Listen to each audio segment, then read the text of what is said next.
Welcome, ladies and gentlemen, to this community showdown between the Tomb Kings, who shall be led by Lotus Moon, facing off against Norsca, who shall be led by the Pacifist Warlord. Looks like it's going to be Throg facing off against the old boy Ark in the Black. Now for Lotus Moon, a man after my own heart here, coming in with the dreaded double Bone Giant. Now Bone Giants and their big old shafts can certainly do some good damage against Norsca. You have Mammoths, you have Skin Wolves, a lot of relatively ideal targets. And in the late game, it's still a relatively heavily armored monster with, some pretty good punch here against some of these infantry. So the Bone Giant has always probably been one of my favorite units on the Norscan roster, on the Tomb Kings roster. It's also quite good against Skaven. The Bone Giants can pick off the Warp Lightning Cannons, can snipe the new monsters relatively well. I certainly think Bone Giants are a little bit underrated. Now, for the rest of his army here, it is going to be Skeleton Warriors backed up by Spears, one unit of Necropolis Knights with Halberds to give some anti-large sweeping, because obviously in investing in double Bone Giant, you're giving up other SEMs and big monsters you could be bringing with the Tomb Kings here. Most notably, probably I would say the ROR Necrosphinx isn't uncommon. His anti-large and fire damage is very good against Throg, it's great against Skin Wolves, but the Bone Giants can pick off the models to the point where they can't regenerate. But my point aside, basically the Necropolis Knights are going to be the sweeper unit because eventually the Tomb Kings probably will be losing the front line or at least struggling. Granted, this map is quite helpful. Aside from that, Ark in the Black going to be leading a Vanguard here with triple Skeleton Horseman Archer. The Skin Wolves do have okay leadership. You can see their leadership right now is 69 when everything is going perfect. That's what she said. But nonetheless, the Skeleton Horseman Archers are a nice tool for poking them and then eventually chasing them off the battlefield if they do break. Some people use Carrion, some people use, Nadakar Horsemen, but you need something to chase them off. That's really the key to defeating the mighty Skin Wolves. Now for the Norscan army, pretty glorious stuff. It's going to be Skin Wolves into the sunset.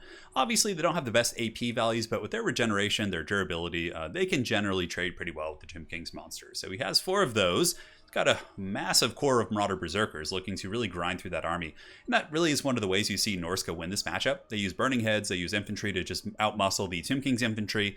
And then, the big Bone Giants and monsters can't really endure like a horde of chaff with like Throg beating on them. So see how it goes. Berserkers and Marauders, quad Skin Wolf with the mighty Norscan Warhounds on the far side, and that's pretty much it. Let's get this party started, guys, and have some fun. Really nice harass here from Lotus Moon so far, getting some really big damage against those Berserkers, man. Look at that. Huge value here from these Skeleton Horsemen. Berserkers aren't a cheap unit, so getting any kind of work on them early in the game is certainly quite nice.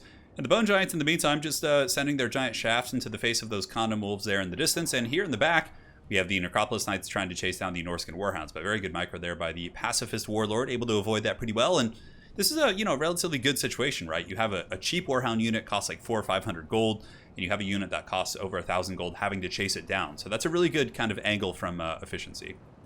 So Bone Giant's still just going after the Skin Wolves and doing great work. Down to 12 Skin Wolves here, and these ones are down to 15. Remember, those guys can't regenerate, so what you see is what you got. So now the Berserkers have gotten into the front line, and immediately you can see the Skeletons are just getting destroyed. But these are actually, I guess, the summons from Ark in the Black, so that's a really good play by Lotus, basically forcing the very, poor defense of the Berserkers to take all this free damage from a summon. Very, very good stuff indeed. And the Kepler Guard were able to manhandle the Marauders. Kepler Guard are probably one of the few units on the Tomb Kings infantry roster that can trade super well here. Now on the flank, it looks like we're going to have a relatively important engagement as the Skin Wolves charge in. The Skeleton Horseman Archer is actually used to take the brunt of the charge, and then they pull back. And now the Necropolis Knights are in a 1v1. Though it looks like it's going okay for both sides. However, the Skin Wolves are going to be getting some big reinforcements, and probably should be able to kill at least a couple models of Necropolis Knights here. Granted, there are some Skeleton Spearmen and other supporting units. Now Bone Giants still dropping their fat shafts into the face here of the Skin Wolves. One here in the back getting popped pretty good. The other Skin Wolves here are being targeted as well, but the trade is starting to go relatively good for the Norscans, I suppose, as the Necropolis Knights, which cost quite a bit more than Skin Wolves, are taking some big damage, but they haven't lost any models yet, which is really nice. Skin Wolves probably will break here, but if they're able to kind of rally, come back and heal and regenerate and then, strike again, I'm sure it'll be okay for them.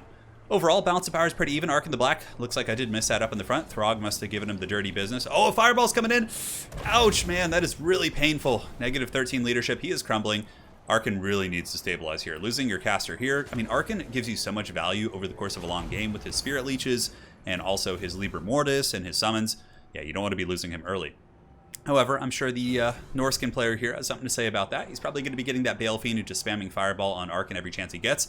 But what I would imagine Lotus Moon will probably do is maybe get Ark in the Black and hide him behind a Bone Giant. That would actually be really clever because the Fireball would actually block it. But, easier said than done. So another Fireball's coming in. Let's see if this gets Arkan.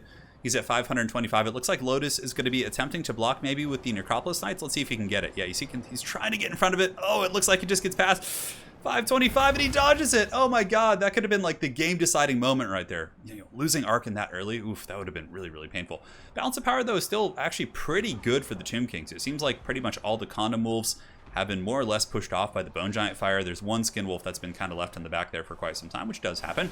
Skin Wolves do get a decent engagement here versus the Necropolis Knights with Halberds, and they're taking very little damage. Their 110 armor holding up quite well against the low AP of the Skin Wolves, and also the poison is pretty big, putting them down to 48 weapon strength and also affecting several other stat lines.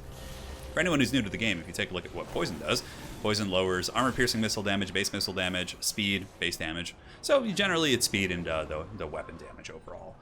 Now, a little bit of an overextension here, actually. Some of these Necropolis Knights might get surrounded. If these Skin Wolves actually rear charge them, they could probably defeat those Necropolis Knights. But, oh, he's going for the bone here. You can see a big burning head going down to the front, able to kill quite a bit of those skeleton spears. But these Skin Wolves are just out on the hunt, but really good control from Lotus here. He's able to pull back and avoid the mighty Skin Wolves here. And it looks like those bad boys are going to be breaking now. We do have the Bone Giant here and here, both of which have pretty good ammunition. And like I said, even in the late game, these guys are still no slouch in melee combat. Their melee defense is very low, and I believe it's only, 26 I suppose isn't the worst, but yeah, generally still 400 weapon strength and 9,000 plus HP. That's quite a bit of meat to get through. And man, these Necro Knights have really, really been MVP so far, just really sweeping up the Skin Wolves very effectively in the back line and only losing a couple of models in the process. The Skin Wolves getting chased down. Fireball's coming for Arkin. Oh, and it gets him. Down he goes. No scoped by the Famir Balefiend to fire. And now it's suddenly looking like Norsca might have a little bit of a leg here in this matchup. If Throg can survive the giant shafts, maybe, right? Because his regeneration plus his anti-large will make him quite a nuisance against the big bone giants. I don't think we've seen a new Shopti summon yet. I still think that's in the back pocket. For the most part, Tomb Kings don't really have any infantry left. Looks like the last of the King Nikesh's Scorpion Legion is fighting here with some Skeleton Spearmen, and also we get some Skin Wolves back here. These were the ones that were kind of forgotten about on the edge of the map for a hot moment, but now they're back, and they are being swarmed by Skeleton Archers, and most certainly should be chased off the battlefield. Here comes Throg. He's still regenerating. Has a long way to his healing cap, man. That's pretty big. And this Bone Giant is most certainly not going to get away from Throg. However, I think the Skeleton Horseman Archer blob could charge in. Necropolis Knights with the rear charge should be able to break him, and yeah, he's just going to run. So that should free up the Bone Giant. Balance of power is really even, though, guys. And that's the thing about Bone Giants. A lot of times Bone Giants, their balance of power, or their ammunition, I should say, counts for a ton on the balance of power. So when they run out of ammo, it really neutralizes the balance of power. It's one of the issues with Bone Giants in general is that sometimes, like, in a very tight game, like, the balance of power hit you take from them not having ammo is so big that you don't even get to fight with them. Your army just crumbles. It's a little bit of a shame. Throg is being hunted down. I think if Norsca wants to have any chance of winning this game, they need to save Throg. Yeah, he's really getting the halberd business right now. However, it looks like Norsca's going in. I mean, I guess Tomb Kings are without a Lord too, so it wouldn't be the end of the world. These Berserkers probably really proving to be huge here. 127 kills and really grinding through the King Nikesh's Scorpion Legion. It looks like they already did. Nope, that's a different unit. So Throg is at 300 HP. Are the Skin Wolves going to be able to save him? Might be a little bit too late. These are halberds, so they're anti-large, getting a great bonus against Throg. Certainly going to hurt. And he's at 56, and here comes the Skin Wolves, but the Bone Giant shaft in the back, able to really tank their leadership despite the Flaming Sword of Ruin. These guys probably will be breaking and losing this conflict. Throg, though, is saved. He's probably not going to come back, though. And Lotus Moon, of course, is going to do everything in his power to chase this bad boy down. And you can see Throg is going to be running from the battlefield. And the Bone Giants are both here, you know, both relatively in good shape. 8,400 here, 7,400 here. Just getting those huge shots. And just like we talked about in the pregame, right? Like, the importance of having something to chase off Norscan units is huge. Like, Throg could have healed and came back, same with many of the Skin Wolves, but really having those tools to hunt them down is pretty essential. Berserkers are the last bastion, though, but the Bone Giants are here, and those guys have sealed the doom here of the Norscans. Now, I think a lot of the build success here did have to do with the map. I think this little terrain piece that kind of helped with the Bone Giants, it took away a whole flank, right? So Norsca was kind of forced into a bit of a choke. Not to say that it lost them the game outright, but I think it really enabled a build like this to work with the Bone Giants. You don't have to, like, give up as much surface area. It's much easier to protect your flanks. But the Bone Giants paid for themselves more or less. 1,700, so they did some good consistent damage. Necropolis Knights, though, like I said, MVPs in my opinion, 2,000 value on those. Couldn't ask for much more. Skeleton Horseman Archers didn't do bad. Arkin, of course, got gooned pretty good. 1,300 on kept regard. Throg, he tried his best. Balefiend definitely was huge with the fireball spam. And the Berserkers didn't do so hot. I guess they just killed some skeletons. Skin Wolves, yeah, they had some rough trades for sure. But yeah, it was a really good, really good game. Relatively uncommon to see double Bone Giant, but it was cool seeing how effective they are picking off Skin Wolves, which in a way gets rid of the regeneration bonus. Because unlike Invocation of the Heck units or Undead units that can resurrect, like, if you can take out the models outright, they're really going to be nullifying the effectiveness of the regeneration on the Skin Wolves. So well played to Lotus and Pacifist Warlord. Hopefully you guys enjoyed this community cast, and guys, we'll be back with more videos soon. Take care.